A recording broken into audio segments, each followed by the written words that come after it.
brothers and sisters. Welcome to Family Home Evening. With Bad Mormons. I'm Charlotte. I'm Mandy. I'm Tiphphany. And you're here listening to our podcast because you like to hear stories about other people embarrassing themselves. Yes. While under the influence. Of many things. Like Charlotte's current situation going on. She's got a giant glass of some sort of a white Chardonnay looking wine with 3 ice cubes. Because I'm 90. I feel like I'm on AbFab right now. It was warm. And shitty. And the ice makes it better. Cheers. Cheers. Cheers. I'm drinking a La Croix. It's a lemon flavor. Because I'm still on a cleanse. I only have, sweet Jesus, 46 more days to go. Right. I was going to say, I drank enough for both of us last night. What are you drinking, Tiphphany? Have you ever had the limoncello LaCroix? Oh, yeah. Isn't that the best? Dude, so good. They have that, like, black cherry, Morello cherry flavor. I've not had that one. It's real good. I couldn't find any Postum, so I'm drinking which is a coffee substitute made of chicory. Do you guys remember Mom used to love the shit out of Postum? Postum's kind of good, though. Is it? I remember it being good. I mean, I haven't had it forever. I bought some, 6 years ago. I gave it away, but I think it's more like the nostalgia is good. It tastes like broken dreams. Tastes like grandma's kitchen. Okay, here's what I don't get. If you're not allowed to have hot drinks, why is Postum okay? Well, see, okay. Now we're getting into some serious podcast business because technically, according to the word of wisdom, it was hot drinks that weren't allowed, which turned into alcohol. So technically, which turned into coffee, which technically you shouldn't drink tea. I mean, there's a lot of picking and choosing what you want that thing to mean for you. The hot chocolate Postum is fine. Technically, no. Technically, it's not okay. Sinners. Jesus really fucking hates Postum, and he is not down with hot chocolate. No. And I don't know how he feels about marshmallows, but I can't imagine it's very good either. Yeah, he probably hates marshmallows. Are you guys kidding me? Miniature marshmallows are the staple of every Mormon recipe. You know what? You're kind of right. They were in Charlotte's last week's episode, or was it last week? Yeah, your 5-cup salad. Oh, yeah. It was like marshmallows, sour cream. I was like, this is not a fucking salad. No, it's not a salad per se, but it is a Mormon salad. Tiphphany, I'm glad you're on the podcast. Me too. You should I'm glad to be here. You should come on every time. Yeah. Yeah, except for that I only funny once every other month, you know. Okay, let's schedule your funny, and then when you're feeling funny, give us a call. We'll do a podcast. I'm gonna drop everybody. Drop everything, everyone. I'm on a roll. Right. Maybe Tiphphany can come up with this week's Mormon recipe, and then we can come up with the best drink to suit it. Mm-hmm. That's a great idea. I want to, first of all, give a shout-out to our patrons. Oh, great idea. And we have a new patron this week. Deborah.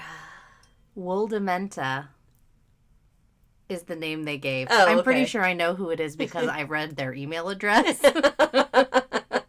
Which you also just whispered. So I'm sorry to give away secrets. I don't know if it's a secret. I don't know if it's supposed to be a secret, but Woldementa has joined the top tier of our Patreon, which is the $40 Ultimate Kingdom of Glory, or what we call the Glory Hole. Yes. So welcome to the fucking Glory Hole. Best friend Glory Hole, Woldementa. Your life's about to get so much cooler. I don't know how, but I'm going to make it happen somehow. Mandy's going to paint you a painting. Something. Also, we have a new listener from Laguna Niguel. Oh. So I really hope you find what you're looking for, sir. And thanks for the plays. Enjoy the podcast. Enjoy the hell out of it. All right. Should we talk about some cool shit, or should we get right into the Mormon recipes? Well, I thought that was kind of part of cool shit. Am I wrong? Am I wrong? Or am I right? Are Mormon recipes cool shit? No, but... I was gonna Some say, of them are. I was gonna say, hell yeah, they are. Heck yes, they are. Heck yes. I didn't use that. Give me something with top ramen in it. Ooh, I didn't even think about that. Didn't I tell you that was my Mormon recipe that I'd had one time, or have I just been telling everyone else about that? Tell it again.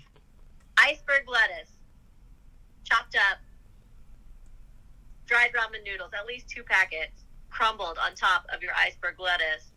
And then, this is where I get hazy, because this was at a funeral that I had this.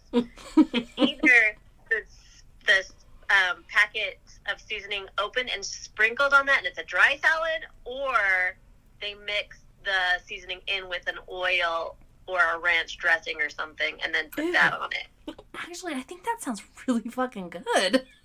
It did up until the funeral is when I had it. seasoning Wait, part. what did you say, Tiffany? I said it was at Grandpa's funeral, so I'm sure you had it too. Where we all took Xanax because it was our first grandparent that we couldn't handle. What about Grandpa? That's true. Well, we didn't have access to Xanax then. That's true. I don't remember if I took that Xanax or not. I should cut that whole Xanax part out.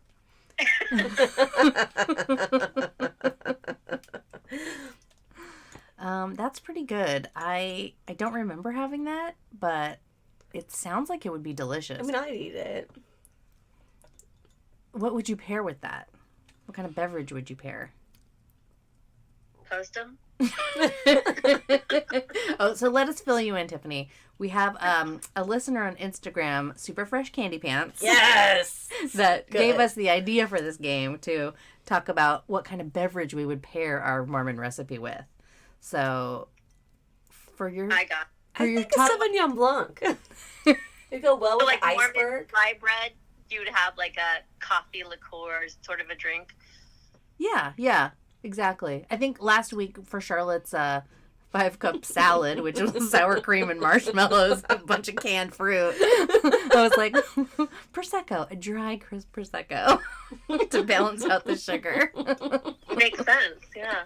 So for the iceberg, so you're going Sauvignon Blanc? I think so. It's, again, nice and crisp. Mm-hmm. And it will go well with the lettuce. I can get behind that. I wasn't sure if Tiffany was going to be on the podcast this week, so I also prepared a recipe. Perfect. Well, I actually prepared 2 recipes. I was going to talk about scones, just because I know, right? Scones. Tiffany, scones. Yes. Mm-hmm. But scones aren't really that weird. The only thing that's weird about them is that nowhere else in the country, or in fact the entire world, would know what a scone is in Utah, because like a scone anywhere else is like a dry, biscuity, sweet, cakey sort of thing. And in Utah, it's basically like a yeasted dough that's a big like a donut. blob of dough that's, well, a donut is shaped and has a hole pressed through it, but so this is like a big blob of dough that is just thrown into a fryer, like, it's like Indian fry bread. Exactly, Indian fried bread. It's exactly what it is. Yeah. But, Only with butter, honey butter, right?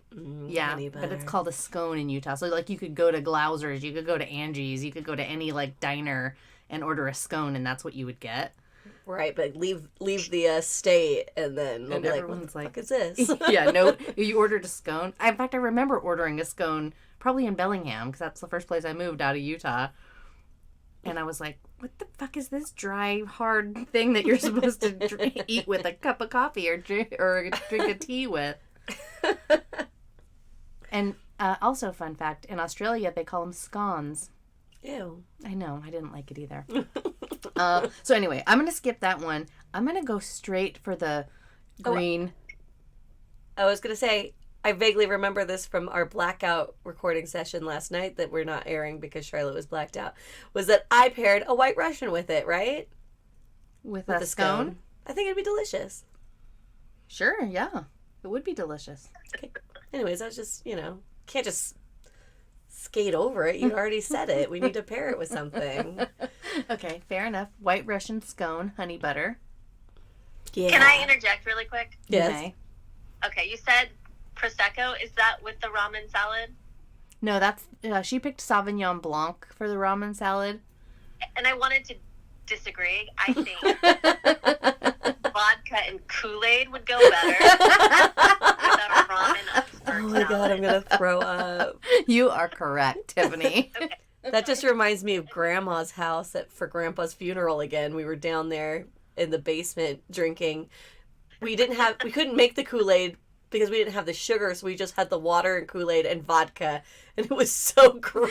Wait, let's explain to the people who may not understand what we mean by the basement, Oh. who might not be from Utah and or Mormon. In the food storage basement. So Mormons usually have a basement full of preserved food, and we found some Kool-Aid down there at my grandma's that had probably been from the fucking 50s. Probably. At least I think the it for 80s. sure was because we found maxi pads that you still had to pin onto your underwear. So Oh, yeah. that's right. That's right. Yeah, that was some old-ass Kool-Aid we mixed with that vodka. God, we got very drunk. It was that. grape flavored, correct? Mhm. Yes. That's right. Yeah. That is correct. And I think we had to go to a funeral the next day, so that was fun. When have we not been super hungover for a family function? Casey's wedding. Oh, that was rough Ooh, for that me. was rough. It was a lot of sake. Yeah, we drank sake. Is that because at that time that's all I could drink because otherwise I would break out in hives? Or I was like, I'm not going to stop drinking, but I can still drink only sake. Yeah, that's probably why. Then it just made me think too. My friend, our friend Mary, who listens to the podcast, she just said, "You girls are so funny. You can remember the 4th North and 3rd East and be like, no, it was 9th, whatever it is like." And I was like, I guess we do remember a lot of details. I was like, no, we were drinking sake. I still remember Tiffany's dream about the man from the Golden Corral. I think he's lying. Tiffany, tell your most terrifying dream to the whole world. Picture it. Here's 1989. I'm sleeping. I'm in a bed, probably sharing a room with 3 other girls. And there's a knock at the door. I'm holding my baby sister, Kimmy, so I was 10. And it's the girls from across the street. And they say, there's a man. He says he's from the Golden Corral, but we think he's faking. And so I walk out, and I look across the street, and a gentleman stands up from the gutter in a trench coat and sunglasses and stares at me. And as he's looking at me, a slight breeze blows. And I woke up terrible. That's still the scariest dream I've ever had. Like, I wouldn't look at the foot of my bed because I knew he was there. Still, like, I just don't have scary dreams, but that was just frightening. I could have sworn, I mean, it's your dream, so you would know, but wasn't there, like, Nope. a That's the noose or entirety something? of the dream. Like a noose what? sway? I thought there was, like, a noose swaying in the wind or some shit like that, but I might have just made it up. No, that would be scary. But there was just a slight breeze, holding Kimmy, him staring at me. That was it. I've never eaten at a Golden Corral, and I don't think I ever will. Yeah, it's Me pretty neither. gross. It's like Old Country Buffet. Maybe it was like a premonition of my death. If I eat at a Golden Corral, I'll for sure die. Right? Probably. I was thinking it might be fun to do a podcast one of these times where we get as many siblings as we can on, and we all talk about how we had like almost the same recurring dream when we lived in that house, but like we never talked about it till we were older.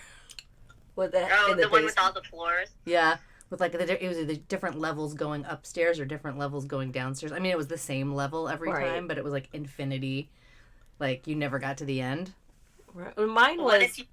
Oh, sorry, go ahead. Oh, it was that when you're walking, I think we've talked about this, but as I was walking down to the basement, if I would crawl, there was a little crawl hole, in my dream there, and I'd get through it. And then whenever I get on the other side, it was the beginning of Nightmare on Elm Street when she's just walking with the water is kind of reflecting. It was always that, and it's always Freddy Krueger, and I'm always scared. Mm-hmm. It's terrifying. Yeah, we all had, like, everybody who grew up, like me, so I guess it'd be me, Casey, Kelly, Tiffany, all had the same style of dream where it was just like a recurring, and it was a recurring dream for years and years and years, but we never like talked about it as little kids. We only started, I don't remember how it got brought up, but we started talking about it as adults, and we realized we all had like the same fucking weird dream. Weird. You know, mine was like I was going upstairs, up levels, and I would get up to the next level, and it'd be exactly the same as the level before. And then and it was like this beautiful, like museum clean, you know, place. And I would like knock something over and break it. And then I would see a shadow. It was like a spiral staircase. So I would see a shadow of like a big fat jailer in a vest with a big ring of keys, and the keys would be jingling, like coming up to see what was broken, and I would have to hide behind something. And then you would just see the shadow stop, kind of look around, but before he got up there, then he would go back down, and then I was free to like go up to the next level, and it was the same thing over again for years and years and years. Weird. Yeah. And then it kind of changed once to like I was going down the stairs of our next door neighbor Bob's house. And it was like green astroturfed stairs, but it was the same, like he was chasing me, and I would have to hide on the level, and then it would get quiet, and then I would come out, and then something would happen. I'd have to run down to the next level and hide, and he was chasing me down there. So it was like the same thing, but just a slightly different setting. Weird. Yeah. Tiphphany, you had that dream too, right? Oh, the floors? Yeah. I'm wondering if, like, when all of your many thousands of listeners hear this, if they'll be like, every child has that dream. I wonder. Like, yeah, right? Yeah, I still do sometimes, but except for it's evolved from different, like, floors above the house to, like, tunnels in the basement. And, like, when I have those dreams even now, I'm like, oh, yeah, the tunnels from the old house. I'm in them again. Right. Weird. You know, that dream actually did end for me when I was, like, probably 15 or so. I was going up the stairs as I always did, and I got to the attic, like our real attic. You know, when you would be in we had that one bathroom for all of us in that house, and you'd climb up you'd pull the drawers out and you'd climb up so you could get into the attic. Do you remember, Tiff? Yeah, technically there were 2 bathrooms. So, I mean, I have used that bathroom in the basement. Not in the apartment, but the one in the laundry room. The freestanding toilet with no... Yeah, I use that a lot because there's like 17 of us.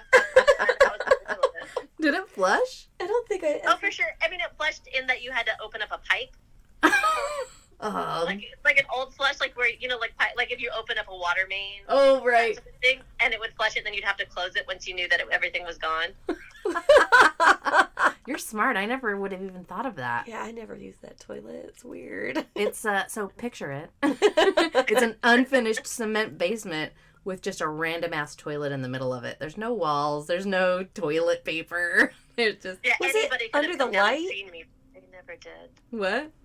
That anybody could have come down and seen me, or the person who rented out the basement apartment right next to it could have come in and seen me if they were doing their laundry, but, you know, I was quick, like a fox.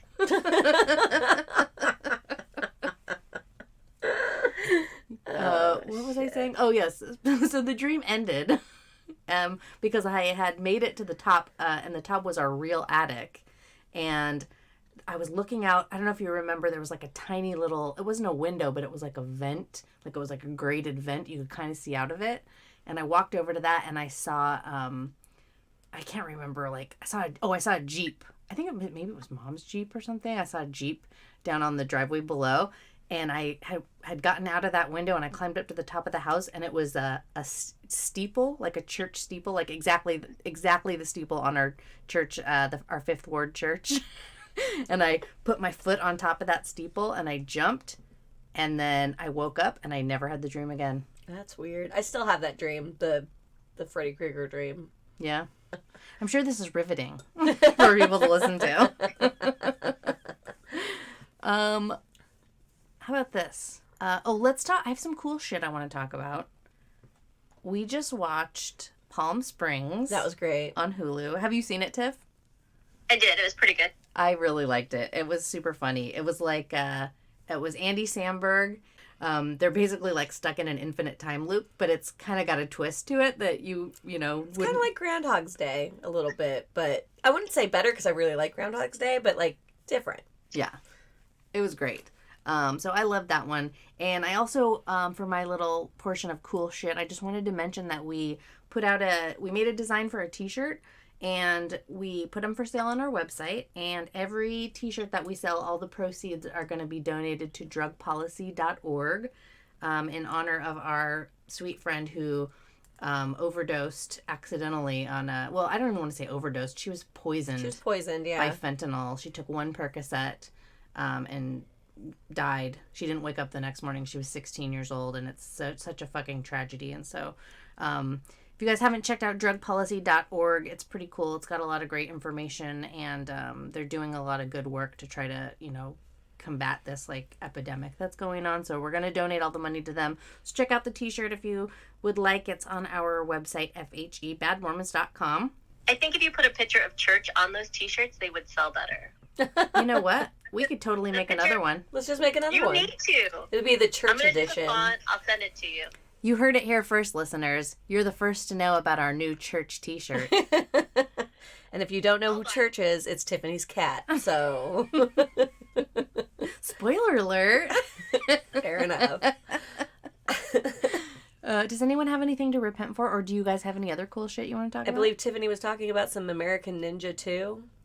American Ninja 2 is the next thing you guys need to watch. What is it? Are you fucking with us, or because it sounds like it's something stupid? It sounds No, Max put it on and I was like, fucking great, whatever. But it's like, really, I was just like, oh my God, Charlotte needs to, that was my first thought, was Charlotte needs to watch this in her backyard on a projector with lots of friends over, because everyone would love it so much. Really? Because it's so ridiculous. Okay. Like ridiculous, like how? Well, I was like, is American Ninja good? He's like, not like American Ninja 2. And I was like, oh, so it's like Young Guns 2. I've seen 150 times, but I've seen Young Guns once because I was like, who fucking cares? You're wrong, but go on. No, you're right. Though. I mean, Young Guns 2 has an amazing soundtrack. And it's a far superior movie. Yoo-hoo. I'll make you famous. Perfect. Who's got repenting to do? I'm sorry I got too drunk to actually record last night. Oh no, we recorded it. That'll be a Patreon exclusive. Rude. Let me think about what I'm gonna do with that blackmail. If I'm on a cleanse, I have the presence of mind to blackmail other people who usually act like I act. That's rude. I know. I was celebrating. I got an award. Oh yeah, you did get an award. What award did you get? I got the Heart of the Hairdressers award from my color company. They acknowledged me for being the amazing person and stylist that I am. Thank you. Congratulations, Charlotte. You deserve it. They made me cry. Would you like to thank anyone? God, perhaps? I'd like to thank God and Susan. And that's all. Aww. No, just kidding. I don't know. It was very sweet. But that's why I was so drunk, because I was like, I'm celebrated. Woo! Nice. That's awesome. I do have something to repent for on our podcast last week. I don't know if you heard it, Tiffany. I'm sure you listen to every week we do, like a good sister. But what did you say? I sure do. So you heard our Rush Limbaugh podcast then, and we kept alluding to, hopefully we were going to get to the moment when we read the Jesse Jackson quote, and we never actually read it. It wasn't on any of the lists. So I would like now to read you the quote about Jesse Jackson by the famous and now dead Rush Limbaugh. He says, "Have you ever noticed how all composite pictures of wanted criminals resemble Jesse Jackson?" Rush Limbaugh, ladies and gentlemen. Human garbage. Such a piece of shit. Tiffany, what do you think about Rush Limbaugh? Well, that's funny, is because when you guys were talking about him, I was just thinking of that Alex Jones song that I sent you. Oh, I love that Alex Jones song. It's so good. It's the best thing ever. And so I was getting him confused with Alex Jones, so I guess I don't know who Rush Limbaugh really is. You do. He's like... And I do know who he is, but when I think of Rush Limbaugh, I think of that Alex Jones song. That's fair. I mean, they're both horrible people, but Rush Limbaugh, started it. The funny thing about Alex Jones, now that we're talking about it, is he's kind of like a wannabe Rush Limbaugh, which 100. is even sadder than just regular Alex Jones. Right. And that's hard to beat. Right. And our mother just worships him. Does she? She has his fucking InfoWars products in her house. Her toothpaste. Supplements. Man, Have you heard the Rush Limbaugh song? Or no, sorry, Alex Jones song. Have you heard that? I don't think so. It's really good. I'll post it on the Facebook. Okay. Ooh, I'm so excited to hear it. And you can talk about it next week because it might be the greatest thing that's ever happened to you. It's pretty funny. Okay. All right. How about you guys think this is a good time to take a break? Yeah. Let's hear a word from our sponsors, shall we? Fabulous. And we're back. I would like, if I may, to take you on a strange journey. I thought it would be funny to talk about some of the times that I've been to the Rocky Horror Picture Show, and also maybe possibly taken my very underage sister Tiphphany and Laurie to their first viewing of the Rocky Horror Picture Show. Nice. You're a good sister. Am I? I don't know. Tiphphany, am I? I don't really remember very much about it. Well, here, let's start here.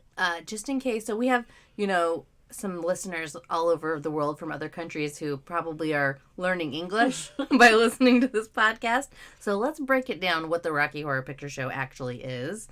It was Astounding. Time is fleeting. No, it's a 1975 movie. It's a musical comedy horror film With Meatloaf in it. And it was one of those movies that was like basically kind of a career ender, or so they thought, for like the cast in it, which is some really famous people now, like, well, Tim Curry, Susan Sarandon. Meatloaf. Exactly.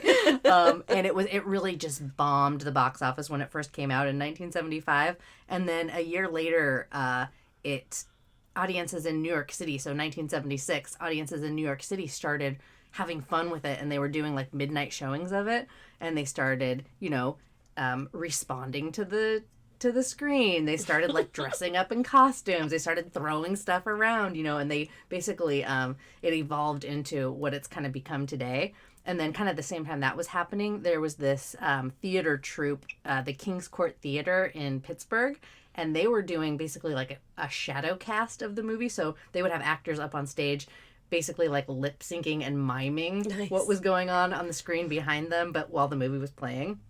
So like those two kind of things, I feel like kind of morphed it into what's happening today. And today, what it is, in case you don't know, is basically it's usually always a midnight movie.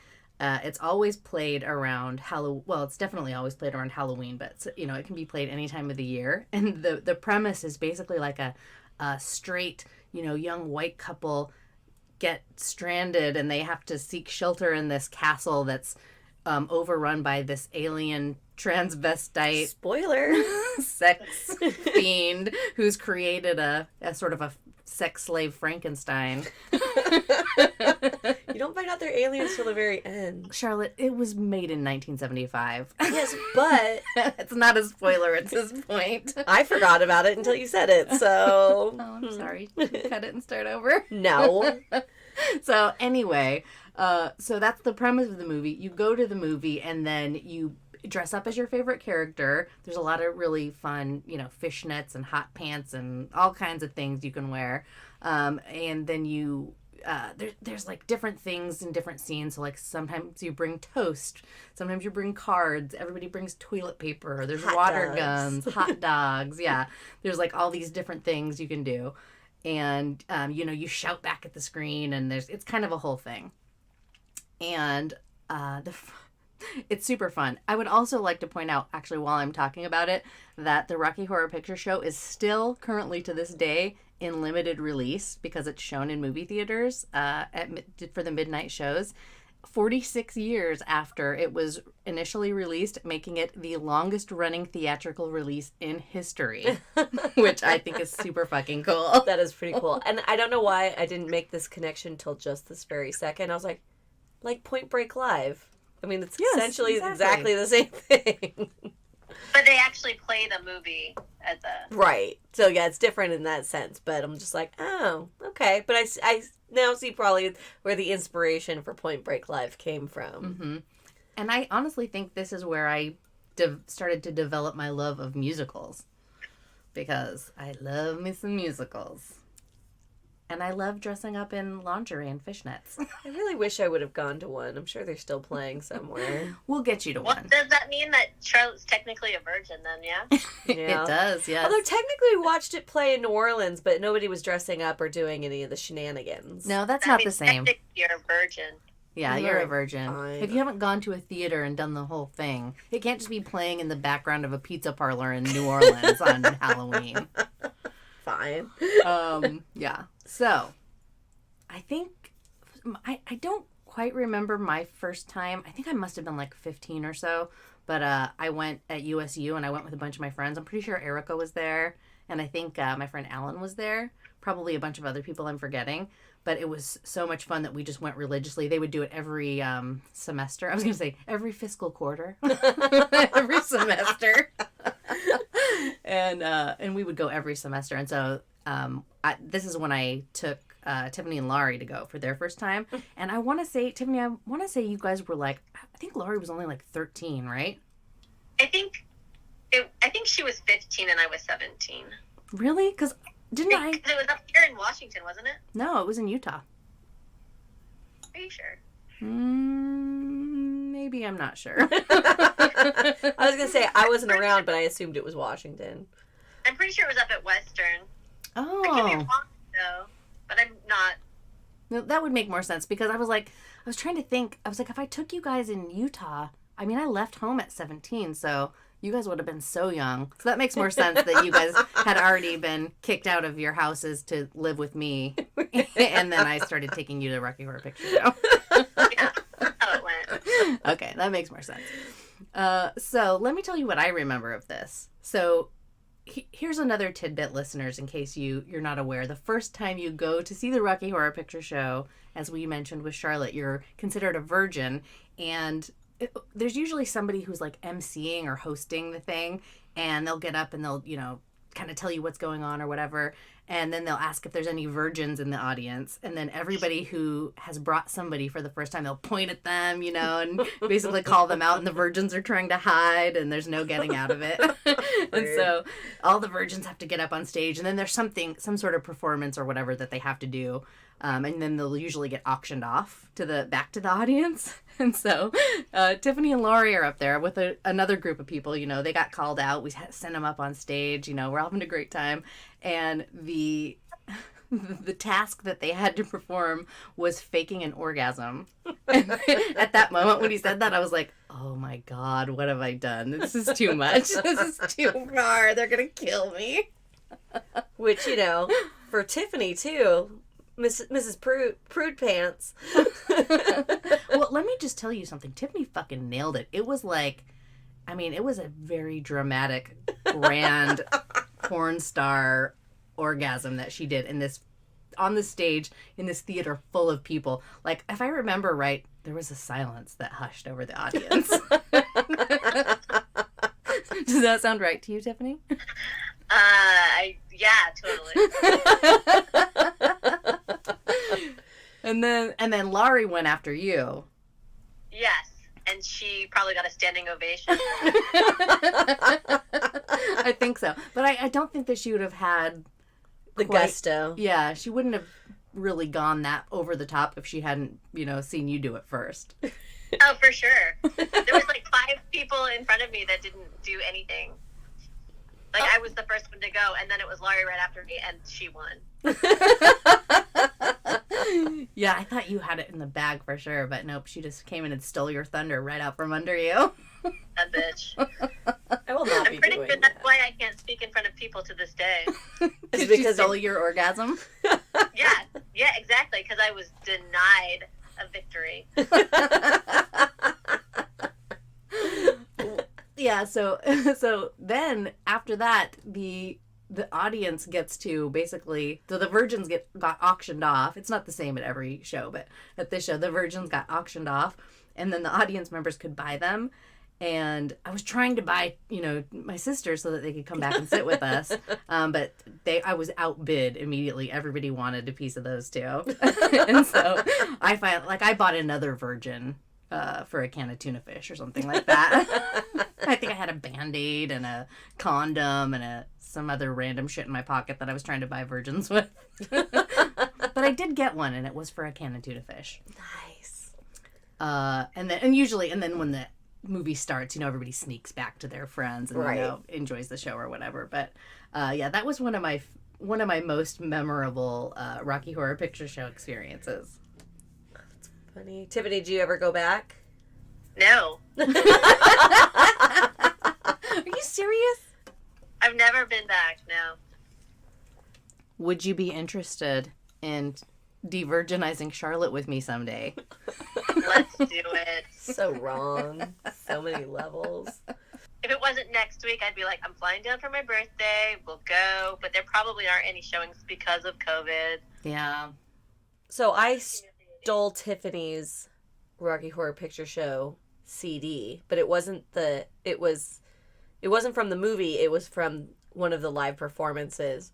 So even though I had seen the movie in the past, listening to that on the regular, I knew all the cues of like I can't think of anything in particular right now because it's been so long since I've heard it, but it's like, you're a hot dog, and somebody will yell hot dog or whatever it is. So I knew all of the cues, but I've never actually been to one because I listened to that CD so much. Well, the thing about the live shows too is it's not exactly the same as the script or whatever. Right. Like you'll hear different things, from But it was people enough that these people sold it. I mean, it was a legit CD that Tiffany had bought from Oh, no, I'm not saying that. I'm saying, there's a lot of it that's standard and always done, but there's extra stuff too. It's like, I just meant don't use that as an experience of having seen it because it's not the same. It's it's like listening to the Book of Mormon on Broadway musical on CD and then seeing it on the stage. It's like different. Right.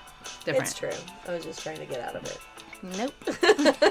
You're gonna get de-virginized by your sisters and you're gonna like it. Again. Well, gross. And then we'll go to medieval times.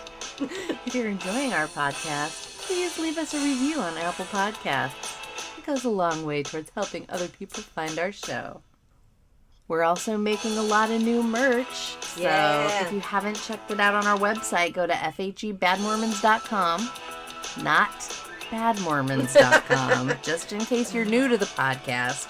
If you go to badmormons.com, we're not responsible for the content that you're going to witness, okay?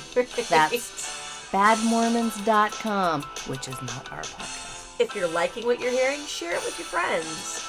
Check out our YouTube. Yeah, our YouTube's pretty good. We're trying to build up our YouTube following. If we get only 900 more subscribers, we can start earning pennies on our plays. What? If you would like to support our show, we also have a Patreon. You can find links to that on our Instagram. And once again, shout out to our patrons. Our new patron, Wool Dementa, who's part of the top tier patronage. And then, I don't know if we've given out a shout out to Mark Facerberg, who may or may not be genetically very similar to us. And doesn't like to give his real name on things. So, hey Mark Facerberg, way to take over the world. And, thanks for listening to our show, you guys. Yeah, we'll see you next week. Bye, Tiffany. Say goodbye. Bye. I miss you